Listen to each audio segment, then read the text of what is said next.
According to the Federal Reserve data released in May 2022, consumer debt rose to $52.4 billion in March of this year. Although there has been a significant increase in the average hourly earnings, 5.5% to be precise, inflation is wiping out all of those gains for the average American. In California alone, 91% of consumer loans were made in 2020, and more than 40% of Gen Z consumers will have used a buy now, pay later scheme.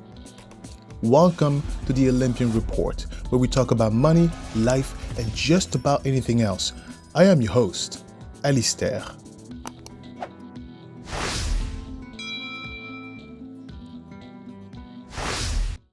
What is buy now, pay later?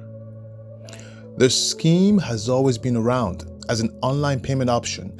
It exploded during the pandemic as everyone was sort of locked down, and again during the year of 2020 to alarming levels.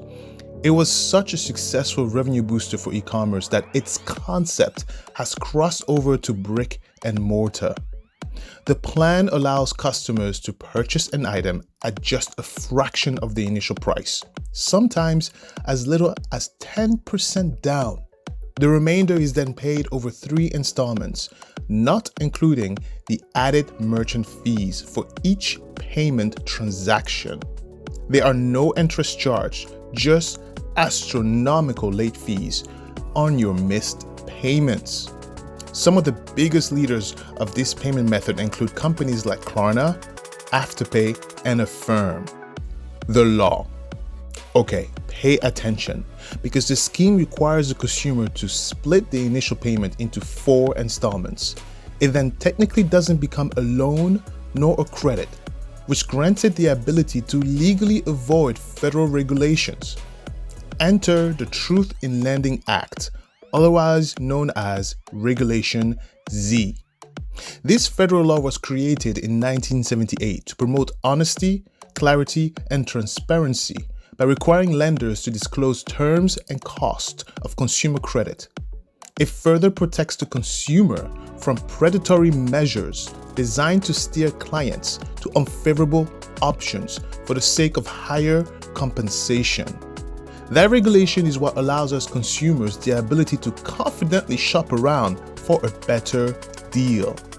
However, despite lacking the ability to charge interest, as it isn't a loan, missing a single payment will cost you an exorbitant late fee to the tune of up to $8 or no greater than 25% of the item purchase price. That is insane. By the way, as a side note, Regulation Z protection does not apply to any and all student loans. That's right, student loans. Now, if you think that is BS, then write predatory in the comment sections below. Marketing. We are someone else's demographic. We all have a weak spot. Even myself, I'm obsessed with art, real estate, and gardening. But the buy now, pay later industry seems to be pushing one clear message.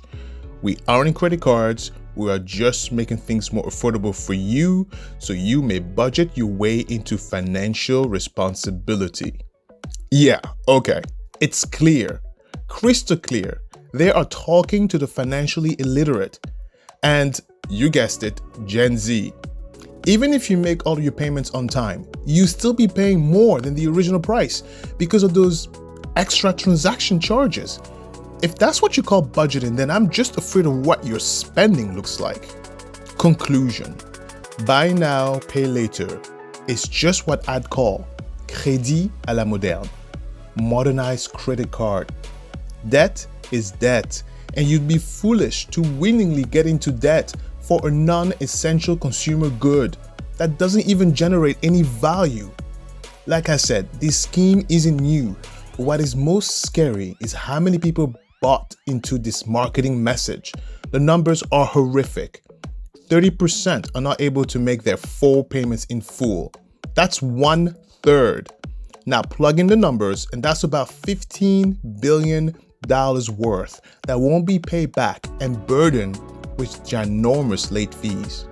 The best tools you have at your disposal to not only secure a better financial future for yourself and your kids, but to also enjoy life responsibly from a financial point of view is to exert discipline, delayed gratification, and operate below your means, also known as stick to a budget. Guys, thank you for listening. And if you stuck around with us this far, write in the comments below the word budget. And if you are bold enough to entertain my curiosity, let me also know, what is your monthly budget? As always, if you liked the content of the video, please give us a thumbs up. It is the best way to support the channel, and don't forget to subscribe and hit that bell notification button so you can meet here again with me every Friday. And of course, if you're kind enough to buy us a coffee and support us financially so we can stay up late researching, writing, editing, and uploading these contents, link in the description below. Au revoir et merci.